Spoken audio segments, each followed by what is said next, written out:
1921, Marine Band San Diego has thrilled countless millions throughout the world with its inspiring renditions of traditional and contemporary music. Each member of the band has completed recruit training and maintains combat skills, giving true meaning to the title Marine Musicians. The band is under the direction of their officer in charge, Chief Warrant Officer 2, Randall Metzinger, and led on the march by the drum major, Staff Sergeant Craig Palmer.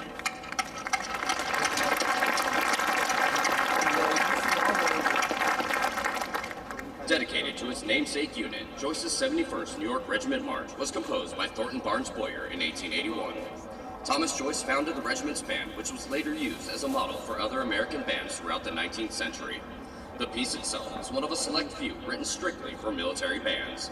Please enjoy as Marine Band San Diego performs Joyce's 71st New York Regiment March.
The patriotic favorite, God Bless America, in 1918 during World War I. The lyrics take form in a solemn prayer for blessings over our nation. In honor of the journey your new Marines have volunteered to embark upon in service to this nation's safety and freedom, Marine Band San Diego would like to offer this next selection, God Bless America.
Representing the commanding general today is the Chief of Staff for Marine Corps Recruit Depot San Diego and the Western Recruiting Region, Colonel Edward R. Sullivan.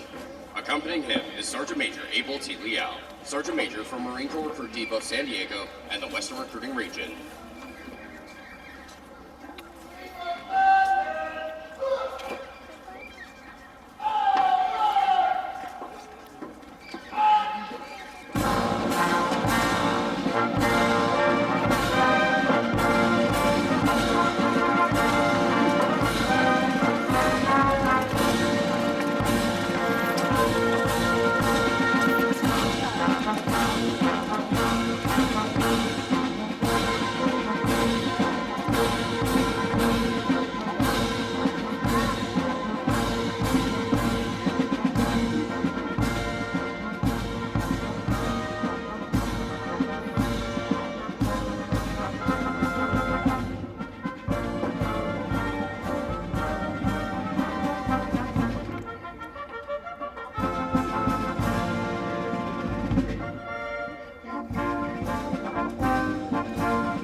The depot, which consists of 388 acres, is the Corps' oldest West Coast installation and has a recruit training mission dating back to 1923.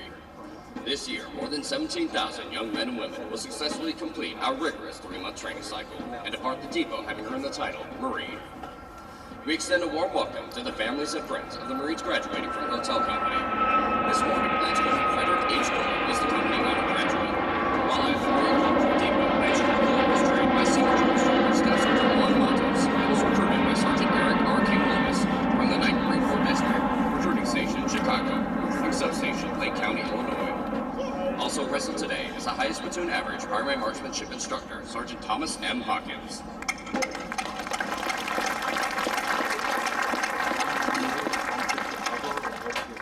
We would also like to extend a warm welcome to today's parade reviewing official, Master Gunnery Sergeant Demetrius D. Bell, Chief Instructor, Marine Corps Recruiter School.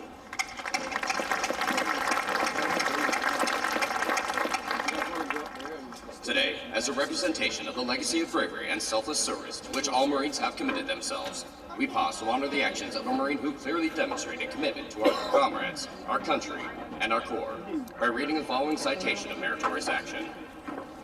The President of the United States of America takes pleasure in presenting the Navy Cross to Lance Corporal Jared D. Ambrose, United States Marine Corps, for extraordinary heroism while serving as squad leader with Company M, 3rd Battalion, 1st Marines, 1st Marine Division Reinforced, Fleet Marine Force in connection with combat operations against the enemy in the Republic of Vietnam. On the night of 8 January 1970, Lance Corporal Ambrose was leading a 10-man joint combat patrol consisting of 4 United States Marines and 6 Republic of Vietnam Regional Forces soldiers when the unit came under heavy volume of fire from approximately 25 enemy soldiers near the village of Chao Sun 1 in Quang Nam Province. Ignoring the hostile rounds and grenades impacting around him, Lance Corporal Ambrose quickly deployed his men and initiated an aggressive assault against the enemy positions. When a hand grenade exploded near him, he sustained several serious wounds, but steadfastly refused medical attention. Shouting encouragement to his men, he relentlessly pressed the advance, personally counting for 5 enemy killed. During the ensuing fierce firefight, he repeatedly exposed himself to the hostile fusillade as he called directions to his companions and maintained momentum of the attack until the enemy was forced to retreat, abandoning numerous weapons, documents containing information of intelligence value, and 4 troops who were captured. Although suffering intense pain and bleeding profusely, Lance Corporal Ambrose again refused medical assistance and with his last remaining strength, led his unit and the 4 captured wounded enemy safely back over 1,200 meters of heavily booby-trapped enemy territory into a secure base. His heroic and resolute actions inspired all who observed him and were instrumental in defeating a determined, numerically superior hostile force. By his courage, aggressive fighting spirit, and unwavering devotion to duty, Lance Corporal Ambrose contributed significantly to the accomplishment of his unit's mission and upheld the highest traditions of the world's finest fighting force, the United States Marine Corps.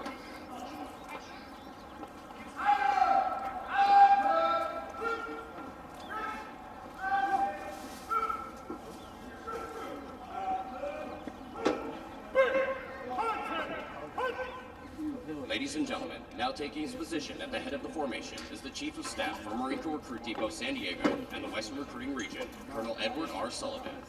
Accompanying him is Sergeant Major Abel T. Liao, Sergeant Major for Marine Corps Recruit Depot San Diego and the Western Recruiting Region.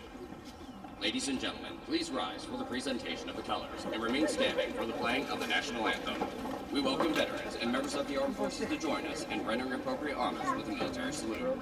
For guests who have not served in the military, it is proper etiquette during the national anthem to place their right hand over their hearts, and for those in the audience wearing headgear, to remove it.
Thank you. Please be seated.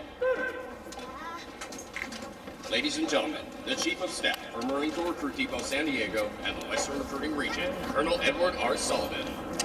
I did. Hey, good morning, ladies and gentlemen, and welcome to a California winter morning. Believe me, this is a lot better than the weather we've been having lately. If any of you were here in town on Wednesday, you know what I mean. But thank you for making the trip today. I know you all came here this morning excited to hear the commanding general.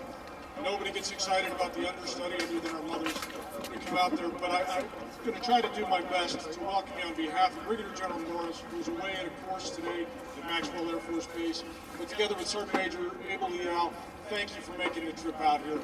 Some of you may have picked up on our convenient airport location, but we nonetheless know it's not easy to get out here. It's expensive. We've all gone through COVID, the risks of that, the cost of gas, and then we threw one heck of a winter storm in your way this week as well. So on behalf of all your Marines, we're not going to probably tell you how much it means that you came out here today and that you made the trip. For us, thank you for being here. Thanks for doing this today. A moment ago, you heard about Lance Corporal Ambrose. Lance Corporal Ambrose, on a night patrol, went out with 3 other Marines and 6 Vietnamese allies. And he went through one heck of a fight, didn't he? Badly wounded. He stays in the fight. He employs his men. Kills 5 of the enemy on his own. Captures 4 of them. Takes all their stuff. And while badly wounded, goes almost a mile back through a minefield with all his men. Lance Corporal. You're going to see a Lance Corporal walk across that parade deck this morning. Lance Corporal Ambrose wasn't some senior grizzled Marine, but somewhere he got a sense of confidence and a sense of duty and selflessness that drove him to do the things he did that night. That's what we do here. So what I'm going to do today is I'm going to try to talk to you a little bit about how we do that and what's the process that we go through to make that possible. Before I get into all of that, though, I'm going to talk to you a little bit about some guests we have here today. I'm going to start off with our parade reviewing official today, Master Gunnery Sergeant Demetrius Bell, who's here with his wife, Carrie. You don't even know how to do these yet. Master Gunnery Bell, he comes from the great state of Illinois. I'm not partial. But he comes from Peoria, Illinois. He enlisted in the Marine Corps on a reserve contract back in 1995. He came in to be an engineer. Got into the base life support services, what he was doing. He came here to boot camp in San Diego, went back to Michigan to be an engineer support battalion there. But 3 years into his career, he decided he wanted to be on active duty. And he came on active duty to be a recruiter. One of the hardest jobs we have in the Marine Corps. And he crushed it. But after 2 years of being on active duty, he went back to the reserves so that he could work on his college degree. A couple years after that, he said, okay, I think I need to go back out there to recruit. So he came back on active duty. And he started recruiting, and he found out he has a talent. He is exceptionally good. He's got a smile, he's got a sincerity, he's got a charm that it just kind of pulls you in. And at a time today when a recruiter is lucky to get more than one contract in a month, in just 34 months, he got over 100 new recruits to join the Marine Corps. He is exceptionally good at his job.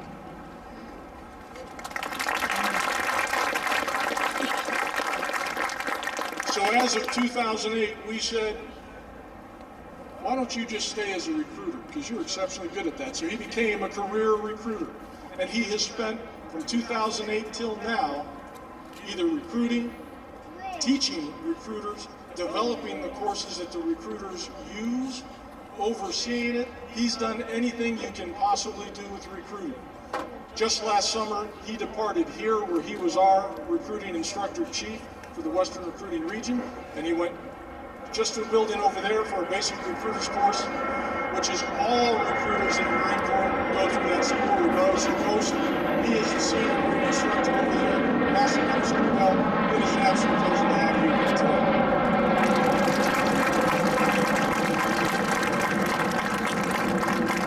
Now, we've also got some community guests with us today, and I'd like to first welcome some guests from the Red Cross, and I am going to, all of us, I never do this, and I am going to blank for a moment. I'm sorry. No. Terry Paul, I've got about 30 names in my head right now, and I sincerely apologize, Terry, for getting that. But I will tell you that in Terry's bio, which is an entire page long, there's about half a sentence devoted to an exceptional career in finance, and the entire rest of it is devoted to 40 years of philanthropy of every shape, size, and color you can think of. Currently, Terry serves as the Vice Chair for the Red Cross, the board, here in San Diego and Imperial Counties, and she comes here today with Commander Jason Brand, a retired Coast Guard commander who is the Director of all Armed Forces Outreach for the Red Cross. So to both of you, thank you very much for being here. I promise we'll make it up to you at breakfast.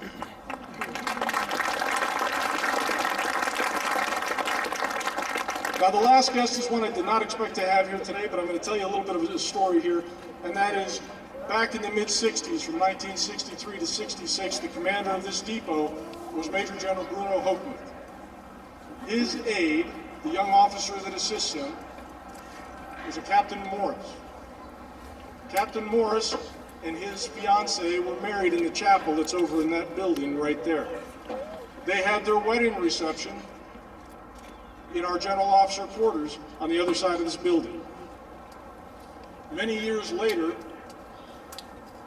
that aide's son would come here to be the commander of the depot, Brigadier General Jason Morris, who now lives in the home that his parents had their wedding and their wedding reception at. But what's special about that is when General Hochmuth left the depot, he went to command the 3rd Marine Division in Vietnam. And while in Vietnam, he was killed in combat in 1967, correct? We are joined here today by his daughter, Lynn Kinjemi, who was a teenager when she lost her father back there in the 60s, and she has been a stout supporter of the depot and of General Morris since then. And if any of you have been following our social media accounts, you know that the depot is getting a new mascot, a new bulldog. And it's a young bulldog named Bruno. That bulldog is named after her father. And believe me, we asked her before we named the dog. But Lynn, thank you very much for being here today with Ken, and thanks for everything you've done for our Marine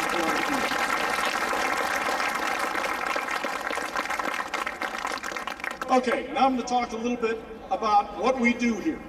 And as I do that, I'm going to give you some biographical details so that you can get an idea of what does a Marine Corps career look like. I would love to tell the story of each and every Marine that's walking across that parade deck today, all 206 Marines of Hotel Company. That'd take a while. So instead, I'm going to use the example of our honor graduate today, the top graduate of 206 Marines, Lance Corporal Frederick Gold.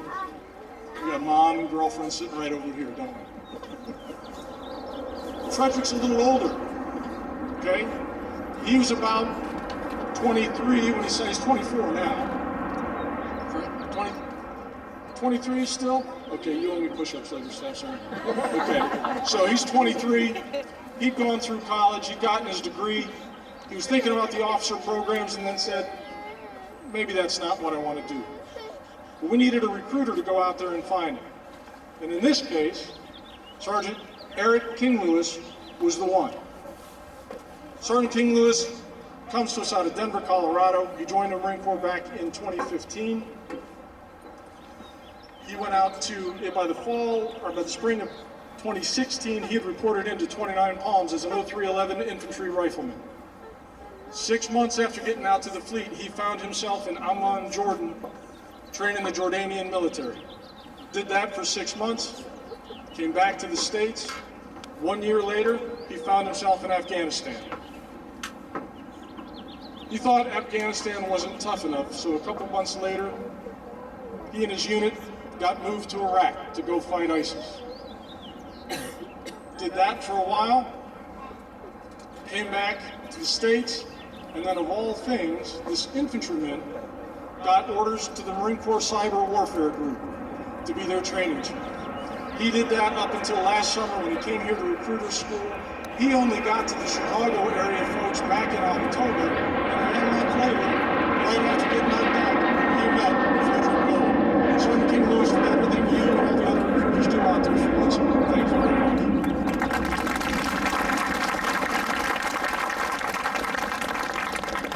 Now he spotted something in Frederick, but Frederick was a motivated kid. He signed up. He said, "This is for me. I want a reserve contract because I've got a plan. I'm going to go through boot camp. I'm going to come back. I'm going to start a business. I got plans," right? He was only in the delayed entry program for 1 month before shipping to boot camp. His leadership was so strong that when the other poolees found out that he's not going home on boot leave after today, he's going to stay in the area and do some travel, the other poolees were disappointed that they weren't going to get to see him again after 1 month. That's an impact, folks. So congratulations to the Gold family for raising such a good kid. Okay, but everybody, they believed the recruiter, they signed the paperwork, they got on that aircraft, they got on the bus, and they got here. And then they came through the gate. And the longest 2 minutes of their lives were from the gate to the yellow footprints at the point when that door opens and that drill instructor comes on board. And in the case of Lance Corporal Gold, that drill instructor that leading that team was Staff Sergeant Juan Matos. Staff Sergeant Matos comes to us from the Florida area. He enlisted back in 2009, went through Parris Island, South Carolina for his boot camp, the other one. And he came out as an aviation supply Marine. Spent much of the early part of his career up at Miramar before moving out to Kaneohe Bay, Hawaii, with a tour to Afghanistan in there as well. 2017, he came back and did his first tour as a drill instructor. He was a successful drill instructor for 3 years, went back to the aviation community at Miramar. About 2 years after that said, "No, this isn't where I want to be. I need to be training and leading Marines." So he came back here just last fall. He's been with us about 6 months now.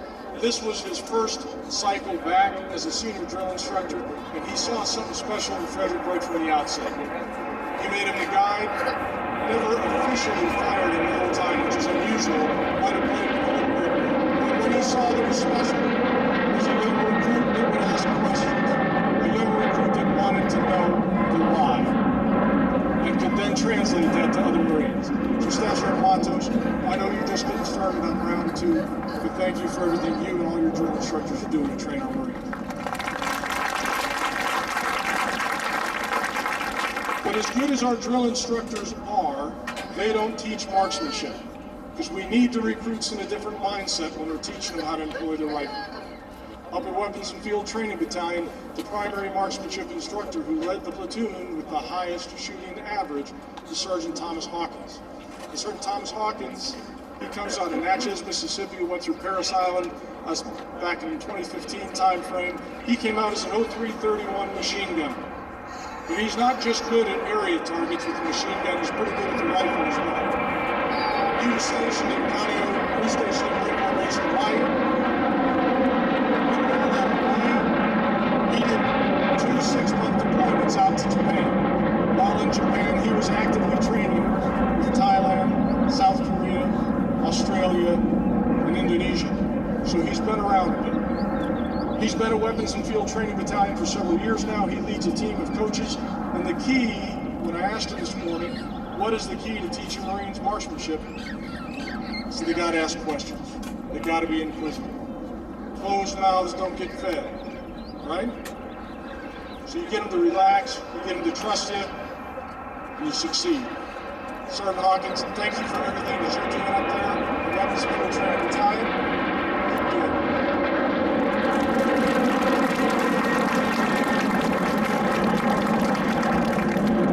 Ladies and gentlemen, at this point, I want to explain to you a little bit what we do here at the depot and what we oversee, and I'm going to use the formation behind me to do that.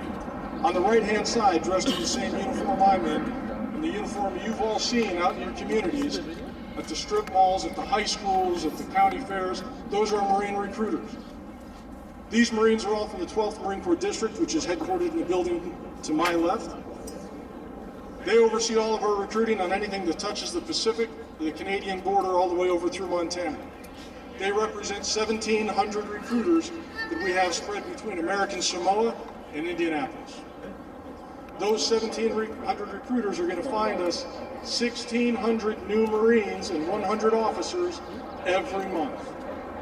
They're going to find us about 18,000 a year to come through this depot. It's the toughest job in the Marine Corps, and it never stops. In the center of the formation, those are Marines, officers and Marines of the recruit training regiment. In the front are the series commanders.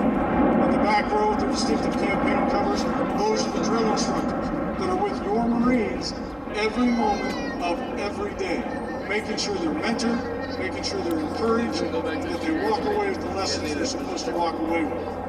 But on the back right-hand corner of that formation, you see a different uniform. It's got a black cover with black trousers. That's a U.S. Navy sailor, representing the hundreds of sailors that are here providing all of our medical, dental, and religious program support. We couldn't do what we do here at the depot without the Navy. On the far left of the formation, those are the Marines of the Headquarters and Service Battalion. That's who I belong to. They provide the staff, they provide the logistics services, all the finance, the admin, the supply. They're the folks who lovingly searched your vehicles this morning when you came in through the gate. Far left, we have the band. The band today is led by Chief Warrant Officer Metzinger, our Drum Major Staff Sergeant Craig Palmer, and the band is something special, aren't they, folks? Of those young musicians who try out to be in the band program, only about 11% will qualify. But they're more than just exceptionally talented musicians. They are first and foremost Marines. So here's a story they always want me to tell. Most of you should know the former White House Chief of Staff, John Kelly. He was a retired 4-star Marine general. I knew him back when he was a 1-star general in 2004 in the Battle of Fallujah. One of the stories he told me was in about May of 2004, being in an ambush where his column, his mobile column, was overrun. And here's General Kelly firing his rifle, resting on the hood of a Humvee. And you don't have to be a master tactician, folks, to know that when the 1-star general is firing his rifle, something has gone horribly wrong. When that general is now actively reloading, things have gone very wrong. But to his left, on top of his vehicle, was a heavy machine gun. This is 2004, so there are no fancy turrets. It's just an exposed machine gun. And there's a young Marine on top of that vehicle, and he's just leaning back and he's laying down some heavy fire like machine gunners do, right? You're up. That firefight ends, as all firefights eventually end. General Kelly stands up, he looks at the Marine in the turret, and he says, you know, Marine, there's just something special about having an 0331, a machine gunner, next to you in a firefight. And as only a Marine can do, that young Marine looked down at General Kelly and said, machine gunner? Hell, sir, I'm a trombonist.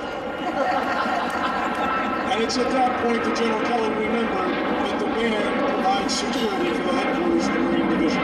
So thank you for everything that you do there in the band, and thanks to all the Marines here in the formation. Ladies and gentlemen, this is, after all, a colors formation. At the center of our formation, at the center of everything we do, is our color guard. This color guard represents the depot at over 300 events out in town, here on the depot, all over the region. At the center of that formation is that flag. And it's special not because of the fabric, it's special because of what it represents. It represents every one of you. And the message we're sending when we go out there with these hand-selected drill instructors that have volunteered for this duty is that this is what we as a Marine Corps represent. At the center of everything we do is you. It's that American flag. We're right there at your side. We are armed, fit, and ready to go. We are ready to be first to fight, and to be most ready when the nation's least ready. Some of you may see memes out there in the social media world of young Marines on some kind of working party. I saw one the other day, it was Marines around a dumpster. They were cleaning up a dumpster, a couple of them were standing in a dumpster. Now they're standing at attention. And it's a joke because when Colors comes on, look at what Marines do. That's something we're proud of, folks. Those memes don't bother us. That's what we're about. Because we stop everything at 08 when those colors go up. We don't always do it as fancy as this, but we take the time to stop what we're doing and remember why we're here. Your young Marines are now part of that. They're part of that culture, and their journey's just beginning. Frederick Gold came in on a reserve contract. He's going to walk across that parade deck today as the honor grad. We have no idea where his career is going to go. We have no idea where any of your career is going to go. Is he going to come back 30 years from now as a master gunnery sergeant and the chief instructor of the recruiter school? Are they going to come? Is he going to come back as a drill instructor, as a primary marksmanship instructor, or as the chief of staff? Any one of your Marines can go to any one of those buildings. Wherever that journey takes him, I wish him all the very best, and may you and they remain Semper Fidelis. Welcome to the Corps.